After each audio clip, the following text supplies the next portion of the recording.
Hi everyone, my name is Abhiraj Karakapati. Welcome to my YouTube channel Amazing Abai. Emu seems to be a figure shrouded in mystery, but we actually know a lot more about his story than readers realize, and by connecting all the pieces that have either been confirmed or heavily implied about his past, we can put together a very comprehensive timeline of events, as well as a fairly clear picture of his character. Altogether, we can see the tale of an individual who is not some invincible overlord, but in fact a character who has been rightfully terrified of losing power for the last 800 years, because he has been in a race against time ever since he has taken the throne, and as such he has slowly been taking more and more desperate measures to complete his quote-unquote perfect world before it is too late. So let's get into breaking down the complete known history of Emu from the beginning. But before we get into it, so that aside, here's what we know for sure. During the Second World, Emo was known as Saint Emo Narona, and he was one of the 20 kings of 20 kingdoms that allied together to defeat the Ancient Kingdom. The Ancient Kingdom was considered the preeminent world power at that point in time, which is precisely why it took such a large alliance to come together to challenge it. We know that Emo is now the king of the world, but he aggressively denies the claims that David Jones was the previous quote-unquote king of the world before Emo, which seems to suggest that David Jones was in fact the one who Emo used to serve. Altogether, this paints the picture of David Jones as the likely king of the Ancient Kingdom, and this also explains the personal animosity between Emo and David Jones, the king and the usurper. It is also all but guaranteed that Emo had the Eternal Youth operation performed on him. This is heavily implied by Doflamingo and practically confirmed by the Revolutionary Army, as the surgery would be the one explanation as to how Emo has managed to live on since the time of the Second World over 800 years ago, and how he still maintains a youthful appearance today in his true form. Now, with that in mind, what is strongly implied to have happened in the Void Century? Well, Vegapunk tells us that the 20 kings fought the Ancient Kingdom, and that ancient weapons were used in this war to flood the seas, but Vegapunk strangely says that he cannot figure out whose side was actually in the right. Now, some readers seem to assume that this indicates that both sides in the war may have been evil, but that is rarely the case in One Piece. The themes of One Piece focus more on propaganda and narrative control, with us being shown arc after arc that the good guy's side can be incorrectly framed as evil by the scheming villainous side. Cobra was a good king. Crocodile simply framed Cobra as evil to justify the rebellion as Crocodile aimed to usurp King Cobra. Rico was a good king. Doflamingo simply framed Rico as evil to justify the rebellion as Doflamingo usurped Rico. Odin was a good daimyo and rightful shogun. Orochi simply framed Odin as evil to justify Orochi usurping Odin as the shogun of Wano, so on and so forth. Basically, in all these situations, Odin always presents a clear evil side and a clear good side. The problem is always that the evil side attempts to change the narrative to try to portray the good guys as the bad guys. So when Vegapunk says that the records he has of the Void Century War make it unclear who was actually good and who was evil, I think we can pretty safely say that considering Jabwa's side and his faction has consistently been portrayed as the protagonists of the story, it is very likely that the Ancient Kingdom was in fact the good guy's side. And all that happened is that Emu did something to frame the Ancient Kingdom and perhaps its king Davy Jones as evil to manipulate the other 20 kings to rally against them. I explained in far greater detail in this video, but there is significant evidence that Emu actually used Daimy Reverse to puppeteer Davy Jones and make him seem like a villain, potentially even forcing Davy Jones to use the Ancient Kingdom's weapons on innocent nations, which was the trigger to rally an alliance of kings against the Ancient Kingdom. After all, this matches beat for beat Doflamingo and King Riku's storyline, and keep in mind that Dressrosa is explicitly spelled out for us to be a metaphor for the story of the larger world of One Piece in general, and Doflamingo himself is a very, very blatant parallel to Emu. Hell, Doflamingo literally wants to be Emu.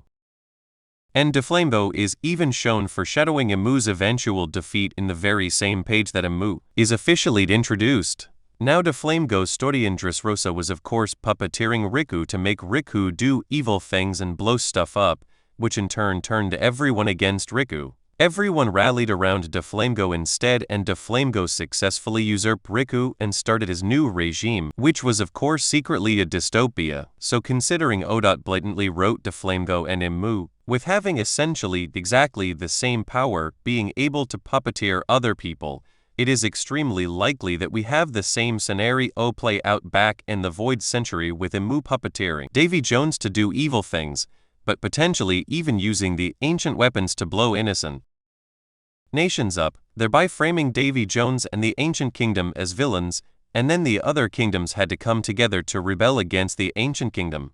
The chances that Imu did this to Davy Jones is made even more likely considering in the modern day Oda literally has Imu do the very same exact thing to Davy Jones's descended rocks, turning rocks into his puppet and subsequently turning rocks as crew against him. As such, it is a very safe bet, heavily implied by the narrative so far, that Imu used deception to turn everyone against the Ancient Kingdom and its king. Beyond that, we can also infer that in the Void Century War, despite that King Davy Jones falling, Joy Boy, who wasn't the king, still ended up becoming the champion for the Ancient Kingdom side against Imu. It's very possible Joy Boy nearly defeated Imu, considering that trauma Imu seems to experience from feeling Joy Boy's haki again, however, for whatever reason. Before we move ahead, please take a second to like on this video. A like tells me that you enjoyed this topic. Your support helps Amazing Apply grow naturally. Joy Boy fell short, and Imu succeeded in leading the alliance in the complete takeover of the Ancient Kingdom, in the defamation of Davy Jones and the Davy clan, and most importantly in erasing the history of what actually happened. So again, much like Doflamingo managed to erase a lot of people's memories to hide the truth as to what actually happened when he usurped Riku's position, Imu seems to have done something similar, but on a much larger scale. The entire century wherein this battle against the Ancient Kingdom and Joy Boy took place was erased from history. And to get a little speculative, it was very likely done through the use of some supernatural means, likely a devil fruit, as I explain in greater detail in this video. The fact that the only evidence of what happened during the Void Century, and really about the truth of the Second World in general, i.e. that world used to be continents instead of islands prior to the Great Flooding, can be found on poneglyphs, suggests that there must have been something supernatural that Imu actually did to erase all traces of the past, as this type of mass erasure of all records is literally not possible without magic, no matter how thorough Imu and the world government may have tried to have been in erasing all records of what happened in the Void Century. It is completely impossible for them to have scrubbed the entire planet of all records, all letters, all diaries, all newspapers, all maps, etc. I mean, keep in mind they couldn't even find one pregnant woman despite devoting all their resources to doing so. It is logistically not possible for them to have found and shredded every single scrap of paper from an entire century. This is practically confirmed by the fact that we literally saw that they were unable to even destroy a single library properly without most of the books being recovered and safely hidden, so successfully eliminating all books and all records across the entire planet would obviously not have been possible for them without magic. And even beyond physical records, how would they have forced everyone on the planet to just shut up and never verbally tell a single one of their descendants what happened? Especially considering that the giants all live for centuries, so really it's only a few generations back that the Void Century War happened for them, meaning it makes no sense that they all don't seem to remember those events. So yes, while it is speculative, at this point the Void Century simply has to have involved in you using some sort of fruit ability that erased all memories and somehow wiped clean all records of the past. And the further proof is in the fact that the poneglyphs are the only place that Void Century information still remains, because the poneglyphs are obviously products of haki. Remember, poneglyphs have been established to be indestructible, but they can't have originally been indestructible, because otherwise the Kazuki could never have chiseled text into the rocks in the first place, meaning haki must have been imbued into the poneglyphs afterwards to make them indestructible. After all, we know that Joy Boy can store haki in objects for centuries, and the poneglyphs are messages from Joy Boy. This explains why the poneglyphs are the only records of the Void Century in existence, because whatever mass memory and record wipe was done at the end of the Void Century, via Devil Fruit power would not have been able to affect poneglyphs, because they were the one thing that would have been made impervious to Devil Fruit magic due to being imbued with Haki. Now it's impossible to say if Imu himself performed the memory wipe or if he somehow used the powers of a memory fruit user at the time to do it. Who knows?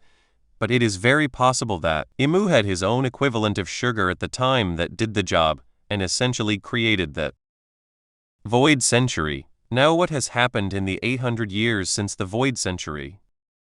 While after leading the alliance to overthrowing the ancient kingdom and likely Davy Jones, Imu seemingly organized the creation of a new regime, composed of the 20 kings who took over with him. However, Imu did not want this to actually be an alliance of equal kings.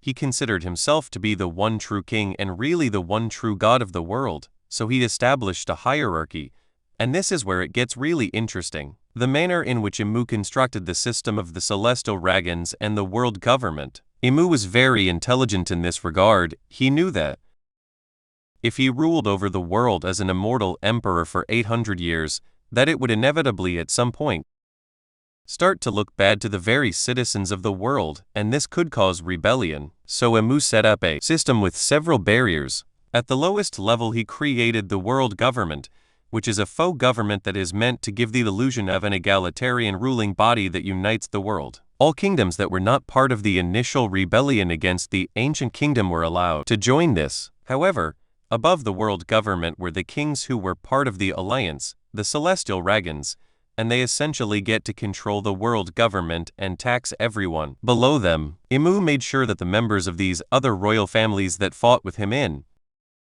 the original alliance were rewarded with overwhelming splendor and luxury, essentially completely neutering them by making them so happy that they are blind to Imu being the true dictator of the world. But Imu did actually need some functional puppets to serve him personally, and to serve as the outward governing body that would dictate the world while Imu gets to rule from the shadows. And so Imu created the Gorset and the God's Knight system for this purpose. The God's Knights are Imu's personal militia, picked from the strongest fighters of the celestial dragons over the years. Imu would give them a fraction of his power to make them even stronger, but this also would give him absolute control over them, essentially being a deal with the devil. However, among the gods' knights, Imu also seems to select the absolute strongest and most capable God's Knights that pop up throughout the centuries and promote them to permanent servant status, making them one of the Gorset. This is the elite roster of 5 servants that serve Imu over a much longer period of time, as Imu grants them some degree of agelessness as well, allowing them to live for centuries. Imu uses them as his mouthpieces to run the world government from above. However, of course the Gorset are replaceable when Imu deems necessary, and a new God's Knight can be used to supplant one of them at any time. This is how Imu ruled for centuries. However, the biggest problem for Imu was that his rule was not absolute. In Imu's ideal world, there would actually be no need for this vast world government of various kingdoms and citizens and so on. Imu's ideal world is actually not yet. Before we move ahead, please take a second to share on this video. Sharing helps this video reach friends who may also enjoy anime, gaming, travel, cricket, chess, career basics, or personal stories. Your support helps Amazing Abai grow naturally. Complete. That brings us to the present and the key problem stopping Imu from creating his ideal world that may be about to be resolved. But first we are doing a huge spring sale, where you can.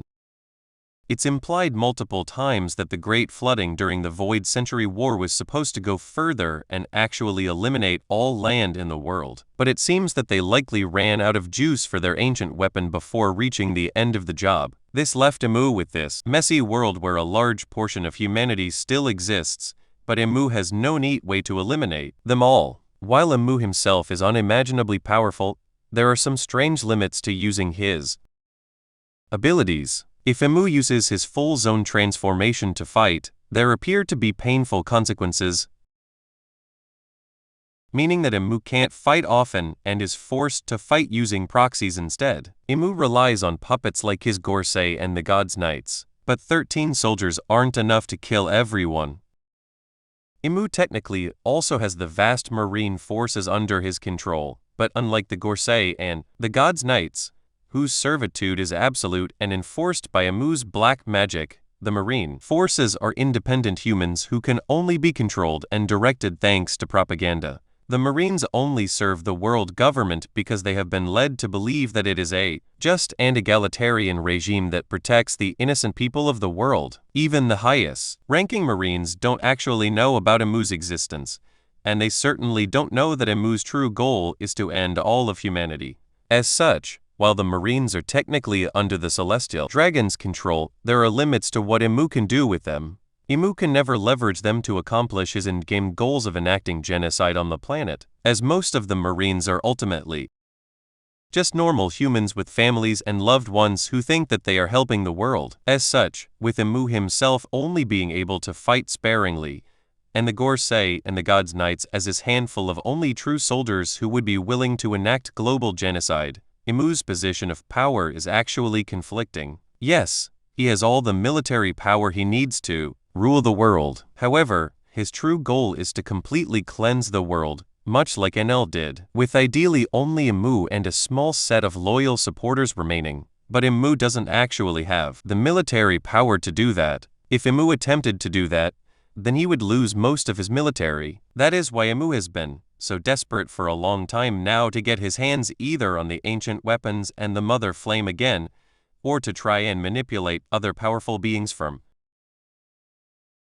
the Blue Seas to serve under him with the Holy Knight Pact, as this would increase the personal, military power that is completely in Imu's own hands. That is why Imu was salivating at the prospect of controlling Harold and Elbath, as Imu believed that this could be the missing piece. This could be the ultimate military authority that would enact his will to wipe out all mankind. And this is why he valued Harold so highly, as Harold supposedly had the potential to destroy the world by himself if Loki hadn't stopped him. Of course, that didn't work out, leaving Imu in this uncomfortable position of having all this power to rule, but not enough to perform his final act of cleansing. And the longer that Imu rules, while free beings and races still exist, there is always the possibility of rebellion. That's also why Imu lives with such fear. He knows that, despite his elaborate regime having lasted 800 years, it is in fact a very fragile house of cards. It is entirely dependent on Imu tricking humanity to police itself on his behalf to maintain control. But if Imu is exposed and the Marines abandon him,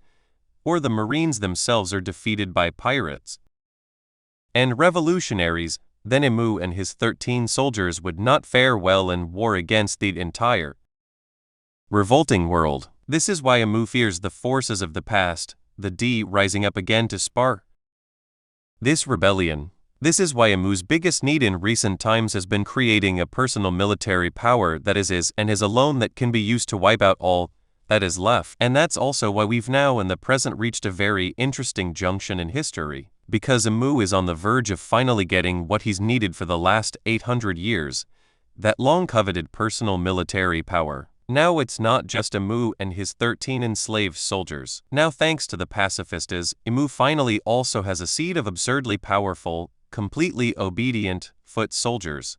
Likely the strongest army in the world. And on top of that, Imu is now almost able to use the ancient weapon freely again thanks to York's Mother Flames. These were the two missing pieces that Imu has been waiting for. Finally, his own military force that has no will of its own and a weapon of mass destruction to finish flooding the world with. With these pieces, Imu theoretically can destroy the rest of the planet and finish the job. However, just as Imu has finally gained the means to eradicate the rest of the world once and for all, so too has the potential for rebellion reached an all-time high. As the strongest era of freedom fighters the world has seen since the Void Century has finally emerged. That is the beautiful crossroads of destiny that we have reached in One Piece today, setting the stage for the war to end all wars. It's a race to see if Imu can capitalize on the newfound military might that he is accrued to wipe out the world forever, or if the new generation can form an alliance powerful enough to overthrow Imu's regime, just as Imu's alliance once brought down the ancient kingdom's regime 800 years ago. So let me know what you believe the missing gaps of history are in Imu's past in the comments below, and if you enjoyed this video, then definitely like and subscribe. If you enjoyed this video, please hit the like button and subscribe to Amazing Apai. Subscribing makes sure you do not miss the next video, and it gives me motivation to keep improving the quality of every upload. Thank you for being here, and I will see you in the next one.